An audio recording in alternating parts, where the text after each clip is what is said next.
Doreen 𝗏𝗏𝗂𝗏 is the Dr. Doreen is an expert in autism. Doreen 𝗏𝗏𝗂𝗏. Dr. 𝗏𝗏𝗂𝗏. Dr. Doreen 𝗏𝗏𝗂𝗏. Dr. Doreen 𝗏𝗏𝗂𝗏 is a visionary in the field of autism. Now you can ask her questions on Ask Dr. Doreen.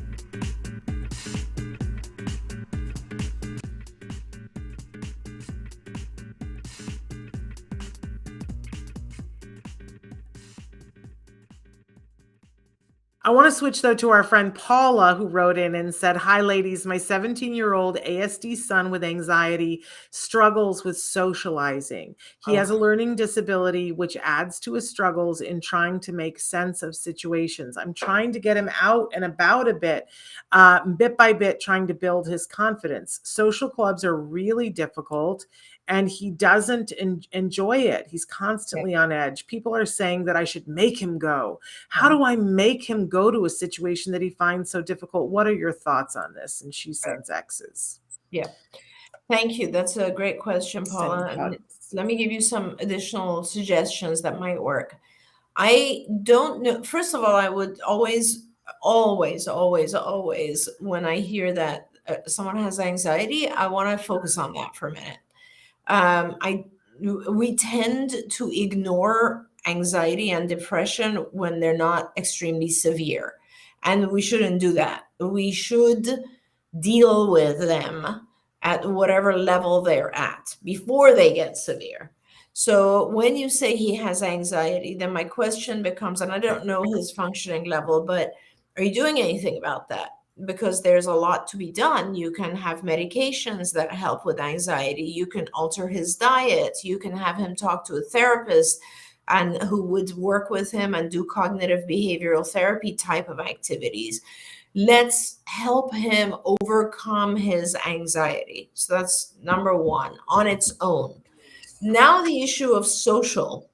So it's funny because we often think that our kids should, like, we just throw them into a social environment, any child, typically developing even, and, you know, they'll be fine and they'll start socializing.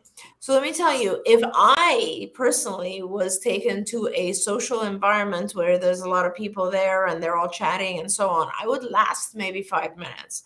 I'm not someone who can handle just a social group. Okay. That's not the way I socialize. People socialize in different ways. So first of all, find out what is his interest. What are his areas of strength?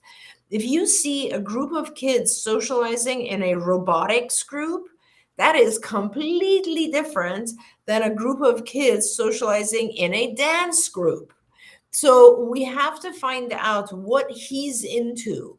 And then whatever that is, let's strengthen that alone. Don't worry about other people first. Let's strengthen that. Let's get him into that so that he enjoys that activity. Then find a club or even just one other person who's also interested in that activity. And that's how you start the social activity.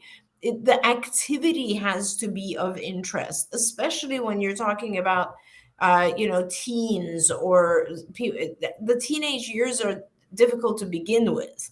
So that's how I suggest you do it. Don't worry about trying to force them to go to some social activity that already exists. Find one that has his niche in it. I super, super love that advice.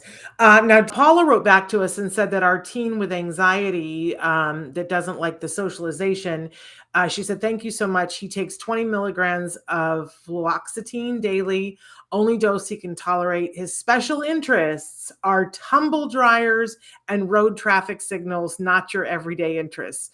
I sort of love that. And I'm wondering who else also is interested in that, but it's very specific. Yeah, absolutely. And fluoxetine is an anti-anxiety medication, which is antidepressant medication, which is great, very good. Tumble dryers and road traffic signs, you have to find things that might be similar to that. Like, for instance, because he's interested in road traffic signs, I wonder if he's interested in stamp collecting. I don't know, but there are clubs that are, offer him things. Look around and see what types of clubs are out there. then offer him all those different ones and see if he gains interest. And because that's mechanical, and because you brought up robotics before, I have to say, for those of you who don't know, there's something called FIRST Robotics that, and when kids are younger, there's Lego Robotics, Mindstorm. A lot of schools are affiliated in a lot of if you Google it, you'll find one that's close to you, and they are international. And they give away millions of dollars worth of scholarships every year for kids who are interested in that kind of thing. But in the meantime, there are clubs where it's like-minded kids, and they teach them how to put together a robot to achieve a certain task. Now, it might be that, he has to go in and see that, if you do this, you can make the tumbler tumble like the dryer. But I used to say all the time, where are all the kids who are doing better that did therapies, and where do they all go? Like, why don't I see them, Dr. 𝗵𝗄𝗃? Where are they? And then I went to the first robotics tournament with my son when he was in high school. And I remember texting you from it saying, I found them. They're all, and it was a stadium, you guys, filled with parents like you with their teenage kids. And it's not just teenagers. They start at age 4 with very basic tasks with Legos. And usually these programs are totally free. So I encourage you, go to First Robotics, Google it, and see the different age groups. It's sponsored by NASA, for heaven's sake. So anyway, something to look at. And there are all different kinds of things that happen in robotics. So if your kid is, like my son liked maintaining the machinery. He got more into that than anything else. But there are other kids who got into the marketing of the robot, and there are kids who got into the programming, and kids who got into the building, and kids who got into design. And there's so many different aspects to it, and it's a team of people. So for us, it was the sports activity that my son engaged in, and there are competitions, and you go to the competitions, and they win. Oh my gosh, it was more fun than you could shake a stick at.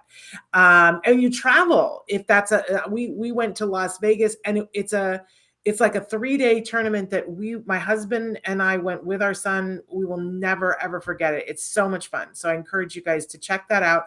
And they love our kids because our kids tend to be good at this. So just as a possibility to try, they even sell those Mindstorm robots so that you can do it at home first. They're a little expensive. Try to find one that's used. In any case, I'll move on.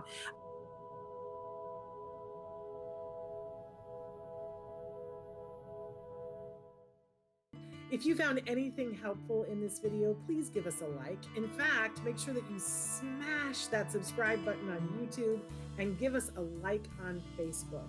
You can also follow us on Twitter and Instagram for important updates. And please download our free podcast wherever you get your podcasts. See you next time. Until then, give your kiddos a hug from me, and one for you too. Bye-bye for now. To subscribe, click here. And if you'd like to check out some more of our videos, click here. Don't forget, you can watch Ask Dr. Doreen live every Tuesday morning at 10 a.m. Pacific time on autismnetwork.com. We hope to see you there.